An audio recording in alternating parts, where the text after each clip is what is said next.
कल वज़ीर-ए-आज़म इमरान खान साहब लाहौर का हंगामी दौरा करेंगे। अब इस दौरे का जो अहम मकसद है वो सूबे की सियासी और इंतजामी उमूर का जायजा लेना है। वज़ीर-ए-आज़म साहब से वज़ीर आला पंजाब सरदार उस्मान बुज़दार मुलाकात भी करेंगे। अब इस मुलाकात में पंजाब में जो सियासी जोड़ तोड़ है, सेनेट इंतखाबात और PDM एहतजाजी तहरीक पर मुशावरत होगी। अच्छा, प्राइम मिनिस्टर पंजाब में अमन अमान की सूरत हाल पर ब्रीफिंग भी लेंगे और पंजाब की जो सीनियर क़यादत है उससे मुलाकात भी करेंगे, मुख्तलिफ इजलासों की सदारत भी करेंगे। अच्छा, अब देखना ये है कि वज़ीर आज़म का ये जो दौरा है ये कितना फ़ायदेमंद साबित होता है, कितना मौसर साबित होता है, इसके बाद क्या आपको चेंजेस नज़र आते हैं। और इस पर बात करने के लिए मेरे साथ मौजूद हैं सेनेटर साहब, किसी तारुफ के मोहताज नहीं। फैसल, बहुत शुक्रिया ज्वाइन करने के लिए। और बाबर डोगर साहब, अगेन आई वुड से किसी तारुफ के मोहताज नहीं, आपका भी बहुत शुक्रिया डॉक्टर साहब ज्वाइन करने के लिए। फैसल, पहले मैं आपकी तरफ आना चाहूँगी। अभी जो सेनेट इंतखाबात हैं ये भी सर पर हैं और पंजाब में आपकी पार्टी के जो नाराज़ अरकान हैं उनकी तादाद बढ़ती जा रही है। कल वज़ीर आज़म क्या उन नाराज़ रहनुमाओं से भी मुलाकात करेंगे? और ज़रा ये भी बता दें कि नाराज़गी की वजह क्या है, क्यों ये लोग नाराज़ हो जाते हैं बार बार? जी अस्सलाम वालेकुम फ़िज़ा, अस्सलाम वालेकुम डोगर साहब। देखिए, जब आपकी मखलूत हुकूमत होती है, इत्तेहादी होते हैं, तो रिजर्वेशंस होती हैं, इलाकों की चीज़ें होती हैं बाकी, लेकिन वो रिजर्वेशंस आपने देखा पहले भी होती हैं, एड्रेस हो जाती हैं, फ्यूचर में भी हो सकती है। लेकिन हमारे इत्तेहादी जो हैं वो हमारे साथ हैं और हम उनकी जो भी तहफ़्फ़ुज़ात हैं उनको बिल्कुल दूर करेंगे, क्योंकि हमारे इत्तेहादी हैं और बड़े हमारे लिए मोहतरम हैं। और बाकी ये कि हमेशा से ये अब की बात नहीं है, मखलूत हुकूमत जब भी हो, जब भी अब 2-3 पार्टियां मिलके चलती हैं तो कहीं ना कहीं ऊंच नीच थोड़ी रिजर्वेशंस होती है, लेकिन वो एड्रेस हो जाती हैं। बस इतना ही कहूंगा मैं। बाकी आप पंजाब की सूरत लेकिन फैसल, ये जो रिजर्वेशंस आ रही हैं ये इत्तेहादियों से नहीं आ रही। उनको तो आपने टिकट दे दिया, आपने उनको अकोमोडेट कर दिया PMLQ को। असल इशू ये है कि जो रिजर्वेशन है PTI के अंदर से आ रही हैं। जो लोग बात बोल रहे हैं वो PTI के अंदर से बात कर रहे हैं, वो अंदर से मुखालफत कर रहे हैं। उनकी रिजर्वेशन किस तरह से दूर होंगी? हाँ जी, देखें, इस केस में इत्तेहादियों से मुराद ये है कि बहुत से ऐसे लोग थे जो आज़ाद उम्मीदवार आए थे और उन्होंने बाद में पार्टी ज्वाइन की थी। और इस कॉन्टेक्स्ट में मैं कह रहा हूँ कि रिजर्वेशंस होती हैं और वो एड्रेस हो जाती हैं। और ये भी मैं आपको बताऊँ, इंशाल्लाह उनकी जो भी रिजर्वेशंस हैं वो एड्रेस होंगी और उनकी जो भी जायज़ मुतालबात हैं वो बिल्कुल माने जाएंगे। इसमें कथन ऐसी कोई चीज़ नहीं है। और जमहूरियत में यही तो इसका हुस्न है, खूबसूरती है कि बातचीत से मामलात जो हैं तय होते हैं और ऐसा ही होगा। जी ठीक है। अच्छा डोगर साहब, जिस तरह फैसल कह रहे हैं कि जी रिजर्वेशंस दूर हो जाएंगी, छोटे मोटे मसाइल हैं, तो जरा ये भी जरा रोशनी डालेगा कि क्या ये मसाइल वाकई छोटे मोटे छोटी मोटी रिजर्वेशंस हैं या मामला बहुत ज्यादा बिगाड़ की तरफ जा रहे हैं? डॉक्टर साहब, नहीं, जो सेनेट का इलेक्शन करीब आ रहा है तो PTI के अंदर से रिजर्वेशन बढ़ती जा रही हैं। मैंने जितने MPL से बात की है, जो मेरा अपना एनालिसिस है वो ये है कि PTI के अंदर दो बड़े फैक्टर हैं। एक फैक्टर है उस्मान बुज़दार, जिनके खिलाफ रिजेंटमेंट है और वो बढ़ती जा रही है। दूसरा फैक्टर जो है जहांगीर तरीन का है। जहांगीर तरीन जो है साउथ पंजाब में वो बहुत ज्यादा इफेक्टिव हैं। इस वक्त वो प्राइम मिनिस्टर हाउस से बहुत दूर हैं और उनकी एक अपनी फॉलोइंग है। वो जो जहाज भर भर के उस वक्त लेके जा रहे थे और जिनको PTI में शामिल किया जा रहा था, वो जो लोग हैं वो जहांगीर तरीन की मर्जी के बगैर किस तरह से वोट देंगे? और एक जो चीफ मिनिस्टर है उनके हवाले से मैं आपको एक बात बता दूं, बहुत सारे MPs ऐसे हैं जो कह रहे हैं कि चीफ मिनिस्टर मिलने के लिए टाइम ही नहीं देते। उनके अपने हलके में 77 अरब रुपए के डेवलपमेंट्स के काम हुए हैं। मियां वाली में 60-70 अरब रुपए के डेवलपमेंट्स के काम हुए हैं।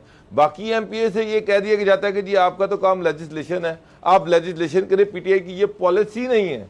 अगर ये पॉलिसी नहीं है तो फिर DG खान में जो उस्मान बुज़दार साहब हैं उनके हल्के में 77 अरब रुपए का डेवलपमेंट का काम किस तरह से हो गया, या मियां वाली में जो इतना डेवलपमेंट का काम हुआ है वो किस तरह से हो गया। और आपको याद होगा जो नाराज कुछ लोग आपके और मेरे प्रोग्राम में भी आया, पता चला में भी आया, ऐसे नहीं चलेगा में भी आया, तो उन्होंने वाज़ेह अल्फाज में बोला है मेरे प्रोग्राम में भी कि जी ये वहां पे इतनी करप्शन हो रही है कि आप सोच नहीं सकते कि पंजाब में निचले लेवल से ऊपर तक मतलब हर तरफ करप्शन हो रही है और बुज़दार साहब के नॉलेज में है, लेकिन नोटिस नहीं लिया जा रहा।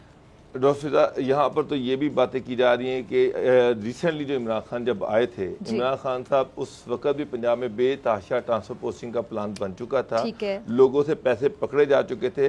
इमरान खान साहब को एंड टाइम पे पता चला और उन्होंने वो सारा प्रोसेस रुकवाया। चीफ मिनिस्टर हाउस में ऐसे बहुत सारे लोग हैं जो पैसे पकड़ के ट्रांसफर पोस्टिंग करवा रहे हैं। जो एमपीज एमएनएज हैं, जो सबसे ज्यादा ग्रीवांसेस ये हैं कि डेवलपमेंट का हमें कोई पैसा नहीं मिलता, ट्रांसफर पोस्टिंग सीएम करता कोई नहीं है, तो फिर हम पीटीआई में क्या लेने बैठे हुए हैं। और ये जो इलेक्शन जो सेनेट का आ रहा है, अगर इसमें पीटीआई को डेंट पड़ता है तो वो उस्मान बुज़दार के खिलाफ एमपीएस जो पंजाब के हैं या एमएनएज हैं उनका अदम इत्तमाद होगा, ये मैं आपको बताऊं। सही, ठीक है जी। फैसल, आप इस बात से एग्री करते हैं? डोगर साहब ने कहा पॉइंट रेस किया है कि ये जो डेंट पड़ेगा उसकी बहुत बड़ी वजह उस्मान बुज़दार साहब से जो उन पर जो अदम एतमाद है एमपीएस का वो होगा। और इतना अदम एतमाद क्यों हो गया फैसल? मतलब कुछ तो है ना, दाल में कुछ काला है, आग होती है तो धुआं होता है ना, धुआं कभी आग के बगैर तो होता ही नहीं है। ऐसा कथन भी नहीं है। उस्मान बुज़दार साहब पे सबको पूरा एतमाद भी है और उस्मान बुज़दार साहब उन्होंने आपको कह दिया बिल्कुल ही आपसे एग्री नहीं करते जी नहीं, बात सुने, मैं आप पंजाब से किसी को लेके उनका मौक़िफ़ भी ले सकते हैं। इस पे आप पंजाब से किसी भी लेके मौक़िफ़ ले सकते हैं। आप लोग वहां पे बैठे हुए हैं, आप वहां से किसी का मौक़िफ़ ले लें। मैं इस्लामाबाद में हूं, मैं आपको यहां से बता रहा हूं कि पंजाब में उस्मान बुज़दार साहब की पोजीशन बड़ी जबरदस्त है। लेकिन अब मेरी बात सुने, मुझे आपके नुमाइंदे ने कहा कि जी हम आपसे बात करेंगे आईनी तरमीम और जो सुप्रीम कोर्ट के अंदर सेनेट इलेक्शन और सेनेट इलेक्शन पे। बहरहाल पंजाब पे आप बात कर रहे हैं तो मैं इतना ही कहूंगा कि सब सेट भी आ जाते हैं और नहीं आ जाए, लेकिन मैं आपको उस्मान बुज़दार साहब की एक फैसल, आपकी बात से वैसे मेरे ज़हन में एक बात आई। आपने इस टाइम पे जो बोला है ना, इसका मतलब है कि आपका भी वीक पॉइंट है कि आपने कहा कि सेनेट इलेक्शन में मैं बात कर सकता हूं। बुज़दार साहब का टॉपिक कहां से चढ़ गया? आपकी बात से मुझे लग रहा है कि आप चाह रहे थे कि इस टॉपिक को अवॉइड किया जाए। नहीं, फिर आपने गिला तो ऐसे कर दिया ऑन एयर। अरे क्या बात कर रही हैं आप? मैं तो आप एक्सपेक्ट नहीं कर रहे थे कि मैं उस्मान बुज़दार से रिलेटेड बात करूंगी, यानी आप लोग अवॉइड करते हैं सवाल को। आपकी बात से ही लग रहा है। नाज़रीन पे छोड़ती हूँ, चले मैं नाज़रीन डिसाइड करते हैं, ठीक है? चले सेनेट इलेक्शन की बात करें। अच्छा, एक और चीज मेरी वापस आ जाए, वापस आ जाए, आगे चलते हैं ना, आगे चलते हैं। देखिए अब आप सेनेट इलेक्शन पे खुद जाना चाह रहे हैं? नहीं, सुनिएगा, अब आप दिल पे ले गए। जी जी, दिल पे नहीं लिया, मैंने बड़े तहम्मुल से आपके सवालों के जवाब दिए हैं। अभी भी आप इसी पे बात कर लेते हैं। असल में पंजाब कहां से आ गया? मैं बताता हूँ। नहीं, बात तो सुनिए। जी जी जी, ये जो एक शो ऑफ था ना पहले पिछली माजी में, हैट पहन के, बूट पहन के और कॉस्मेटिक्स थे, सारी काम हो रहे थे इश्तिहारों के अंदर, ग्राउंड पे तो कोई काम नहीं हो रहा था। जिस खिदमत खल्क पे जिस अंदाज में उस्मान बुज़दार साहब काम कर रहे हैं, ये मैं नहीं कहता, ये आपको आने वाला वक्त और इलेक्शन भी बताएगा। और साथ में इमरान खान साहब ने क्यों बार बार कहा कि उस्मान बुज़दार ही हमारे चीफ मिनिस्टर हैं और उनकी कारकर्दगी जो है उससे वो खुश हैं, कोई वजह होगी ना, ऐसे ही तो नहीं है। और इमरान खान साहब जी, मैंने कहा वसीम अकरम प्लस है, वो यही वजह होगी, और क्या वजह होगी? आप ये देखेंगे इंशाल्लाह। देखें, पहले हमारी खैबर पख्तूनख्वा में जब पहली हुकूमत आई थी, हम तो देखने को तरस गए हैं भाई। आप लोगों का आधा टेन्योर खत्म हो गया, 2.5 साल हो गए, हम तो तरस गए। अगले 2.5 साल में अगर वो परफॉर्म कर जाएंगे तो मुझसे ज्यादा खुश कोई होगा ही नहीं कि हमारे पंजाब का वज़ीर आला परफॉर्म कर रहा है। मैं पंजाब में रहती हूँ, पंजाबी हूँ मैं जी। 3 साल खैबर पख्तूनख्वा में भी यही बातें हो रही थी जब हमारी पहली हुकूमत आई थी कि किधर है नया खैबर पख्तूनख्वा। खटक साहब, बड़ी तनकीद होती थी 3 साल। आपने देखा गुड गवर्नेंस की वो मिसाल के पहली पाकिस्तान की तारीख में पहली बार केपी में एक पार्टी की ना सिर्फ गवर्नमेंट रिपीट होती है बल्कि डबल वोट लेकर वापस आती है। अब खटक साहब इतने गुस्से में क्यों रहते हैं? वो तो कहते हैं अगर मैं बातें करने पर आ गया तो हुकूमत को नुकसान हो सकता है। वो वैसे क्यों की थी खटक साहब ने बातें इस तरह की? खटक साहब, मैंने कहा बड़ा गम गुस्से का इजहार करते हैं ढके छुपे अल्फाज में कि अगर मैं बातें खोलने पर आ गया तो हुकूमत को बड़ा नुकसान होगा। खटक साहब हमारी पार्टी क्या बातें उनके पास? यही तो अफसोस का मुकाम है ना कि इतना सीनियर बंदा इस तरह की बातें करे। आप अपने आप से सवाल करके अपने आप को जवाब देना चाह रही हैं जी। मैं जवाब देता हूँ ना, आपने सवाल पूछा, मुझे जवाब मैं आपका जवाब भी सुन रही देना। हूं, मैं आपका जवाब भी सुन रही हूं जी, प्लीज। हमारी पार्टी की ये खूबसूरती है, हमारी पार्टी में जरूरत से ज्यादा जमहूरियत है।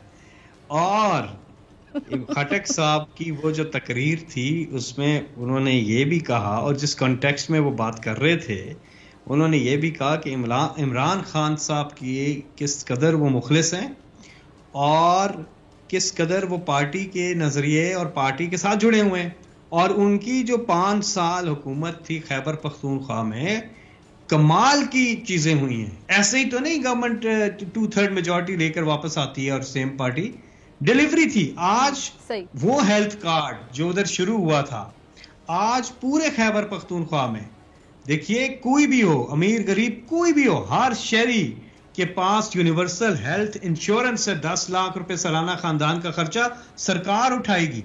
ये हर शख्स के पास है खैबर पख्तूनख्वा में।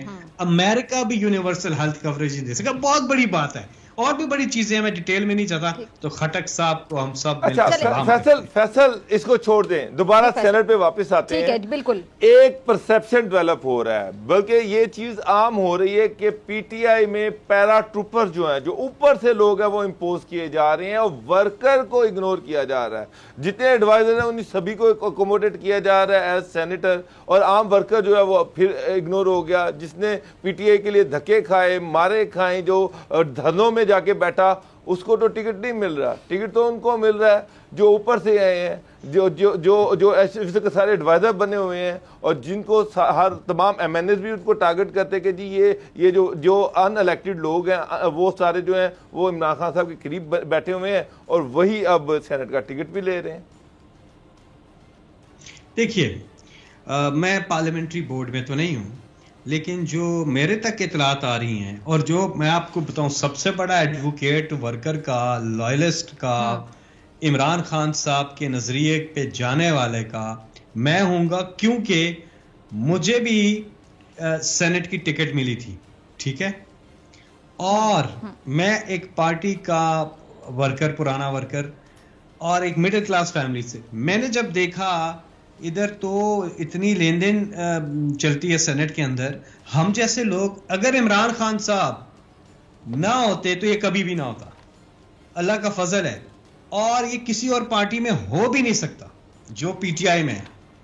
यहां पे जो रेट चल रहा है 50 करोड़ 70, मेरा खर्चा हुआ जी 4735 रुपए सेनेट की। वो मैंने कोई प्रिंट आउट्स लिए थे और कुछ इलेक्शन कमीशन में फैसला, अगर अदालती फैसले का जो इंतजार है, अगर फैसला आपके खिलाफ आ जाता है, ये शो ऑफ हैंड्स का जो मामला है, फिर हॉर्स ट्रेडिंग होगी। अगर फैसला खिलाफ आ जाता है फिर मुश्किल नहीं होगी हुकूमत को?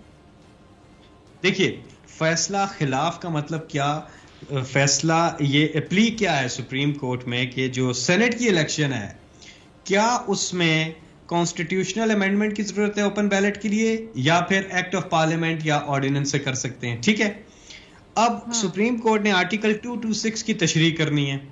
अगर वो कहते हैं कि नहीं, कॉन्स्टिट्यूशनल अमेंडमेंट जरूरी है, ठीक है, अगर वो कहते हैं, फर्ज कर लें कि सुप्रीम कोर्ट का फैसला ये आता है कि कॉन्स्टिट्यूशनल अमेंडमेंट जरूरी है, तो फिर हम इस कॉन्स्टिट्यूशनल अमेंडमेंट के पीछे जाएंगे इलेक्शन के बाद।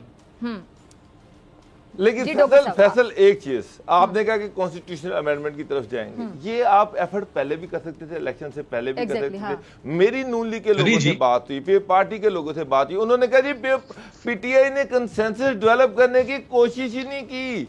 आपको चाहिए था कि कोई उनसे बैठ के बात करते, कोई डिस्कशन करते, उनको इस साइड पे लेके आते, लेकिन आपने तो इस तरह की बात ही नहीं की। अचानक आपने सेशन बुलाया और उसमें बिल ले है। जी, मैं अभी आपको एक चीज दिखाता हूँ, ये देखिएगा। हमने बात नहीं की, वो कहते हैं हमने बात नहीं की, ठीक है ना जी। ये जो कॉन्स्टिट्यूशनल अमेंडमेंट का बिल है, ये नेशनल असेंबली में काफी अरसे से पड़ा हुआ है। इन लोगों ने कहा कि हम आपको तब वोट करेंगे फैटिफ के ऊपर भी, और दीगर भी, सिर्फ यही नहीं, दीगर भी जो कौमी मफाद की जो लेजिस्लेशन है, इस केस में करप्शन के खात्मे की, हॉर्स ट्रेडिंग के खात्मे की, ट्रू रिप्रेजेंटेशन ऑफ डेमोक्रेसी की जरूरत है, और उसके लिए कॉन्स्टिट्यूशनल अमेंडमेंट हम लेकर के आए। इन्होंने कहा बदले में अगर आप हमें ये देते हैं, ये जो मेरे हाथ में है नैब ऑर्डिनेंस में 38 में से कहते हैं 34 शिके चेंज कर दे, हम आपको वोट देने को तैयार है, अदरवाइज हम मुखालफत करेंगे। यानी कि अपने करप्शन के केसेस पे डील करने के लिए इन्होंने बार्गेन करने की कोशिश की है। हमने कहा, इमरान खान साहब ने कहा नहीं मैं एनआरओ नहीं दूंगा, नहीं देंगे एनआरओ। तो असल में और भी आप आ जाएं, आगे भी आ जाएं, अगर तो कोई भी कौमी मुफाद की लेजिस्लेशन उस पे वो बार्गेन करते हैं, हम नहीं कर सकते सर। इसलिए ये बिल पहले से मौजूद है। देखिए, आपने आर्टिकल 226 की बात किया, उसमें तो बड़ा क्लियर लिखा हुआ है कि प्राइम मिनिस्टर और चीफ मिनिस्टर के अलावा तमाम इलेक्शन जो हैं वो खुफिया रायदही से होंगे। उसमें फिर उसमें किस चीज की तशरीह की जरूरत है? ये तो मेरी तो इस चीज की समझ नहीं लग सकी। जी, उसमें तमाम इलेक्शंस नहीं है, उसमें ऑल इलेक्शंस अंडर द तमाम ऑल इलेक्शन का मतलब तमाम इलेक्शन नहीं है ना सर। सर सुन तो ले ऑल इलेक्शंस यानी कि तमाम इलेक्शंस अंडर द कॉन्स्टिट्यूशन।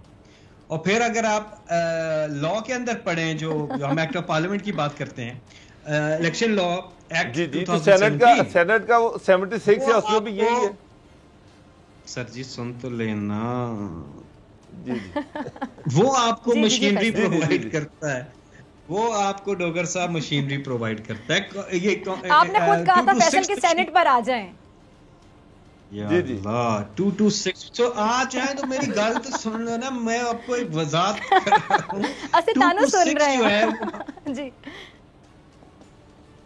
226 जो है वो मशीनरी प्रोवाइड नहीं करता। 226 कहता है कि all elections under the constitution. The question is whether the members of the senate election is under the constitution और नॉट, ये सवाल है।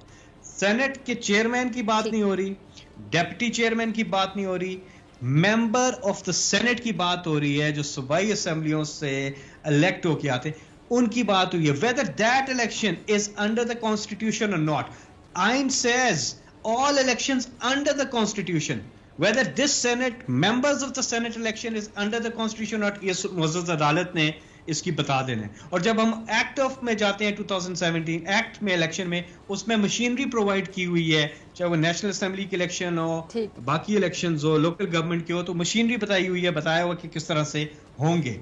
इसका बताया हुआ कि सीक्रेट बैलेट। अगर हम तरमीम करेंगे, क्या हमें तरमीम एक्ट ऑफ पार्लियामेंट में उसमें करनी है या फिर कॉन्स्टिट्यूशनल अमेंडमेंट करनी है? बस ये एक छोटी ठीक है जी, बहुत शुक्रिया फैसल जावेद। सब्सक्राइब करें और बेल दबाएं ताकि कोई खबर रह न जाए।